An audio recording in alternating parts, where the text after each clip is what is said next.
Jamie Jones! Oh my God, it's Wow. Jamie Jones, now the head honcho in complete charge of Landline over there. It's good to have you. Good morning. Welcome to the middle of the action known as Nemo Nation. It's Jamie Jones, Dave. Jamie Jones. Hi, Jamie. Hey, how are you guys doing? We are wondermous. How about yourself? Hey, doing good. It's a gloomy day, but we've got a short day, 3-day week in the office, but that doesn't mean that there's not a lot of work to do this week for all of our listeners and readers. So we're going to have 3 action-packed days, that's for sure. Jamie, I'm going to make you very happy. Down 20-9 against Indiana Jones in the Temple of Doom. Somehow Patrick Mahomes and Taylor Swift's husband managed to escape the wrath because their defense buckled down and allowed the Chiefs to pull one out yesterday. You must have been delighted.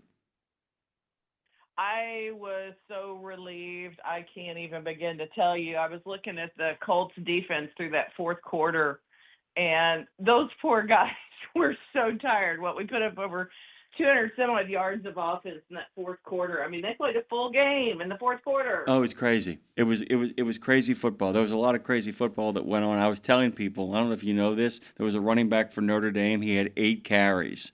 He had 171 yards and 3 touchdowns on 8 carries. Let that sink in. That's insane. That's insane. There's a lot of insane stuff going on right now, Jamie. So here's the basic question. What do you guys do, given the fact that you are a news organization and you have a couple of days off coming to you, actually probably about a half a day? How do you deal with breaking news on a Thursday? What do you do?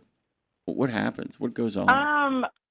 Hey, we have a great example, and I'll give mad props to Tyson Fisher, our associate editor. I don't know if you remember back, it seems like it was ages ago, but the beneficial information or BOI, beneficial ownership information forms that everybody needed to fill out and turn in by the end of the year.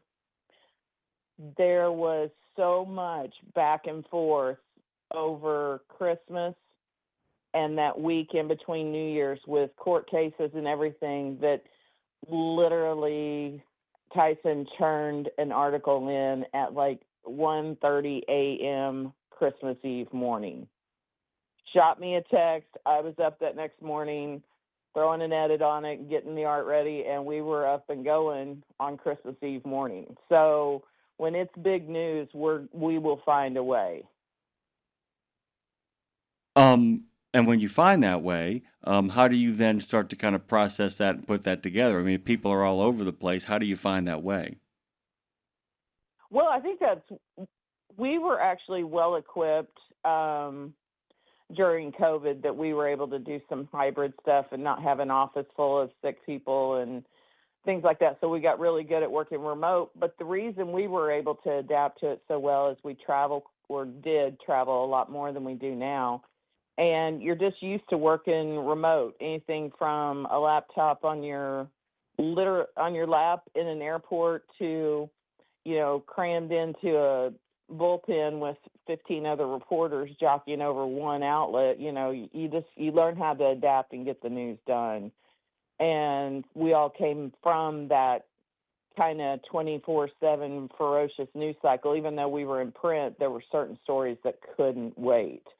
And we know that, and that's what we signed up for. It's just because, it's 5:30, sorry, office is closed, we're going home.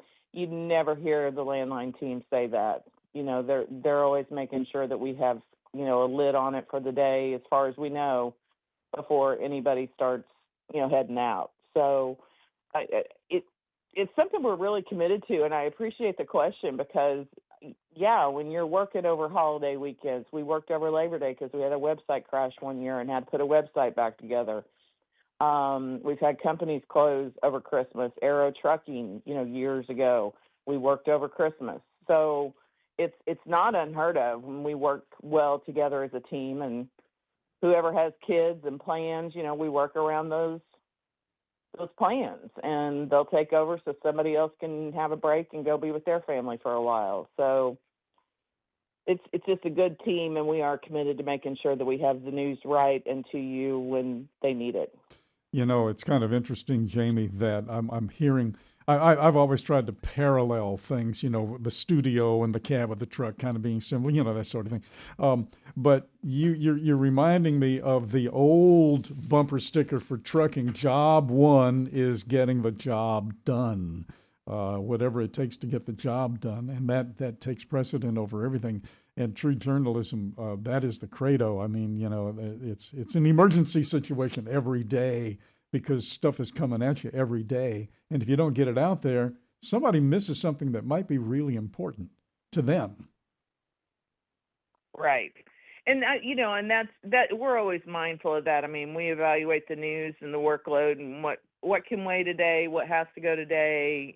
All of that's always taken into consideration. But I don't know. I love the fact that I can just kind of throw the bat signal out there and they're all texting and calling, going, okay, what do we need to do? And we'll have a virtual meeting and divvy up who can do what quickly, so we can, get it out there so everybody knows what's going on. And they're just all so committed to the job. But like I said, Tyson, when I was looking at timestamps on stories, it was like, you might want some sleep over your holiday break, dude. This is getting a little ridiculous. But because I think there were 3 changes in less than 3 days, in less than 36 hours that he had to chase over the Christmas break. Well, and by the way, you're making me think of the old night desk. I know it still exists in a lot of newspapers, but you, Dave, and I, and a lot of our listeners are going to know exactly what I mean when I say the night desk. We have less of a need for a night desk because we are so interconnected that people can track stuff from their home. Remember people listening to the police radio, people listening to the fire radio, and all that kind of stuff, waiting for breaking news off the wire. And I had a friend of mine who was a really great editor, but his job, he was the Times-Picayune, now the New Orleans Advocate, night desk worker. He would go in for the late shift and he would just sit there at a desk, like checking every single thing. I mean, listening to the police radio, listening for murders, listening for fire, listening for even home, burglaries, carjackings, but also kind of checking the national news. I mean, he was the only gang on in the background. The road gang on in the background, and he was the only low-level staffer that had the direct number to the editor-in-chief. He could call him. He could call him and be like, you got to get down here right now. Although the editor-in-chief never slept either, as you well know, Jamie. Okay, we got time for one more question. What do you got cooking in the next 3 days that people should keep their eye on? Oh my word. That's more, Louis will have more insight for that when he's on, but it really, we're just still non-domiciled, and English language proficiency are definitely the two that are dominating the news cycle. But we're watching some pretty significant road closures for those who are going to be out over the holiday weekend, that they're going to take advantage of more holiday traffic. I don't know what's going on, but it seems like we got a lot of big bridges closing on truck routes and stuff. So we're going to be continuing to watch that. Not the sexiest of news, but it's that stuff that makes your life easier if you stay in tune with it. Well, with 81.8 million people hitting the road this week, that actually is the kind of sexy news people need. Show a little bit of bridge, lift that leg, and show a little bit of bridge. Jamie, we got to let you go. We love you. Of course, you guys know Landline.media. Jamie Jones is the head honcho over there at Landline. She runs that that morning circus and that afternoon zoo. That is Landline. Jamie, we love you, and there's nothing you can do about it. Landline's managing editor Jamie Jones is joining us. Thank you.